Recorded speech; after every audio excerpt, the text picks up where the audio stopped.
How narrative, networks, and the business of basketball are shaping Team USA's future. Let's cut through the noise and look at what's right in front of us. The headline says it all. Team USA 2028 forecast. Paige Bueckers and the young stars on the rise. Not stars, plural, as a collective wave. Not the new generation. The title spotlights one name specifically, Paige Bueckers. Immediately, a story is being framed. A hierarchy is being suggested, and a glaring omission is made deafening by its silence. Notice the accompanying graphic. We see Paige Bueckers, Jackie Young, Angel Reese.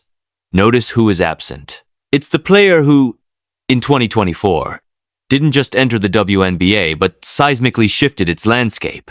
The rookie who averaged 3.2 million viewers for her nationally televised games, shattered all-time attendance records, and became a singular force in the league's 170% viewership surge. Caitlin Clark isn't just missing from a picture. She feels systematically written out of the very narrative surrounding the future of Team USA. And the architect of this narrative? A voice of immense authority, Sue Bird. The message, when you piece together the segments, the guests, and the framing, becomes difficult to ignore. Caitlin, you need to understand what's happening here. This isn't about subtle preference. It's about the construction of a storyline that, brick by brick, excludes the most impactful young player in the world. When Sue Bird dedicates an entire podcast episode to forecasting the 2028 team, titling it around Paige Bueckers, and discusses the young and turnt versus the OGs without once mentioning Clark's name, that's not an oversight. It's a deliberate narrative choice. It's an erasure. What makes this particularly revealing is the context. Caitlin Clark wasn't at this particular training camp, true, but neither were several other established stars. Yet, Sue Bird didn't structure the conversation around attendees versus non-attendees. She built it around the idea of Paige Bueckers leading a movement. The architecture of the discussion itself had no doorway for Clark to enter. Listen to the actual coach, Cheryl Reeve, describe her process in a separate clip. I'm trying to do some things. I'm going to have to get some looks at some different people and some different lineups. This is standard, pragmatic coaching language, exploratory, non-committal. But observe how Sue Bird, the narrator, immediately pivots from that. She doesn't dwell on Reeve's need to experiment. She uses it as a springboard to solidify the Paige-centric narrative, praising her leadership of that young group. She isn't just reporting. She's interpreting and amplifying a specific hierarchy. This matters profoundly because Sue Bird isn't just a podcaster. She is a USA basketball legend with 4 Olympic gold medals, a first-ballot Hall of Famer, and one of the most respected minds in the sport. She is also married to Megan Rapinoe, placing her at a powerful intersection of sports, media, and activism. When she anoints Paige Bueckers as the face of Team USA's future, that signal is amplified by every network, digital outlet, and commentator who respects her legacy, which is virtually all of them. She is building a consensus through narrative. This pattern extends beyond a single podcast. Just days before this episode, Sue Bird hosted guests who spent significant time criticizing Caitlin Clark's fanbase, labeling them toxic and negative. Bird offered little substantive pushback. She didn't defend the millions of new, passionate fans who have driven the WNBA's metrics to historic highs.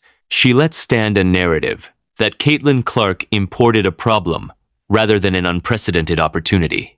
This creates a stark contradiction. The WNBA and its Players Association are poised to negotiate a new collective bargaining agreement, CBA.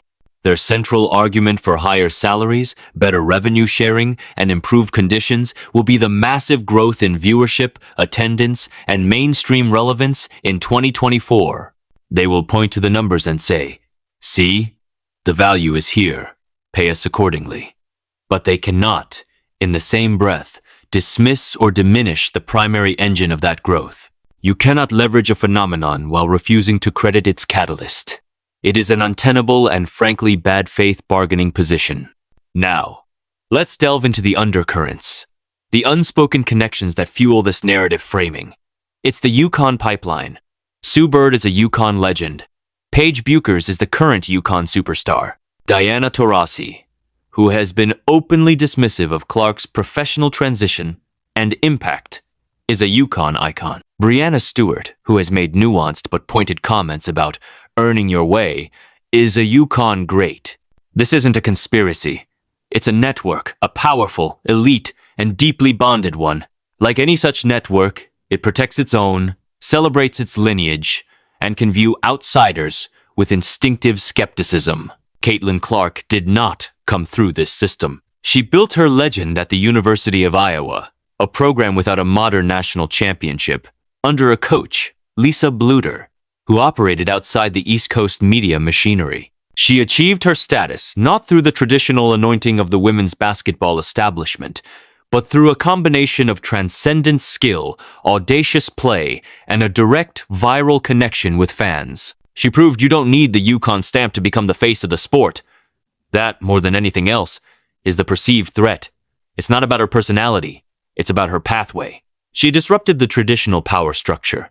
Think about the position this puts Clark in. She cannot publicly call out this exclusion without being labeled entitled, difficult, or a poor teammate. She cannot defend her legions of fans without seeming defensive or arrogant. She cannot point to her obvious commercial and cultural impact without being accused of focusing on brand over team. So, she does what she has always done. She keeps her head down and lets her game speak. But in the arena of public perception, silence is often framed as consent, and absence can be mistaken for irrelevance. Sue Bird's podcast choices have tangible consequences. By platforming criticism of Clark's fans, she normalizes that critique in broader media discourse. By consistently centering Bueckers in the Team USA future talk, she directs the precious commodity of attention toward her preferred successor. When graphics are produced for shows and social media, producers take cues from these narratives. The result is a visual and conversational landscape where Caitlin Clark, the record breaker, is oddly ghost-like when it comes to the national team's future. The irony in all of this is that the attempt to control the narrative may backfire on the very growth the WNBA seeks. Let's look at the cold, hard business reality. The league is currently negotiating its next media rights deal. Its pitch deck is undoubtedly filled with graphs from the 2024 season. The 3.2 million viewers for Clark's debut.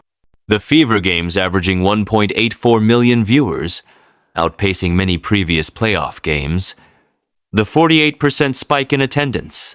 Networks are being asked to pay exponentially more for a product that has suddenly proven it can capture the mainstream. That proof is named Caitlin Clark. It is not speculative, it is empirical. Paige Bueckers is a phenomenal talent, a future superstar whose return from injury is eagerly awaited. But her college stardom, while immense, did not produce the same record-shattering, barrier-breaking television numbers.